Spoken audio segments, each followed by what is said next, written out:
সম্পর্ক গড়ে তোলা সহজ, কিন্তু তা টিকিয়ে রাখা কঠিন। মনের মিল হওয়াটা ভাগ্যের ব্যাপার, কিন্তু সেই মিলকে সারা জীবন আগলে রাখা কেবল অসীম ধৈর্যের পরীক্ষা। সবাই শুরুতেই আজীবন পাশে থাকার প্রতিশ্রুতি দেয়, কিন্তু দিন শেষে কেউই থাকে না। তারা জীবনে আসে ঠিকই, কিন্তু সারা জীবনের জন্য নয়, বরং কিছু সময়ের জন্য মেহমান হয়ে আসে। আর অদ্ভুত মায়ায় জীবনটা সাজিয়ে দিয়ে একসময় চিরতরের জন্য হারিয়ে যায়।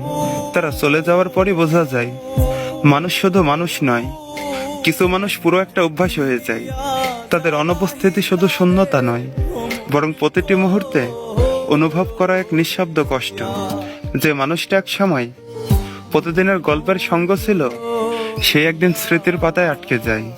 সময়ের সাথে সবকিছু বদলে যায়, কিন্তু কিছু অনুভূতি কখনো পুরোপুরি মুছে যায় না। কিছু নাম, কিছু কথা, কিছু মুহূর্ত হৃদয়ের গভীরে থেকে যায় আজীবন। তবুও জীবন থেমে থাকে না। মানুষ কাঁদতে কাঁদতে হাসতে শিখে, ভেঙে যেতে যেতে নিজেকে আবার গুছিয়ে নিতে শিখে। হয়তো এটাই জীবনের সবচেয়ে কঠিন সত্য। সবাই আমাদের জীবনে থাকার জন্য আসে না। কেউ আসে ভালোবাসা শেখাতে, কেউ আসে ধৈর্য শেখাতে, কেউ আসে হারিয়ে গিয়ে বুঝিয়ে দিতে। কিছু মানুষকে পাওয়া নয়, শুধু মনে রাখার জন্যই জীবনে আসা হয়।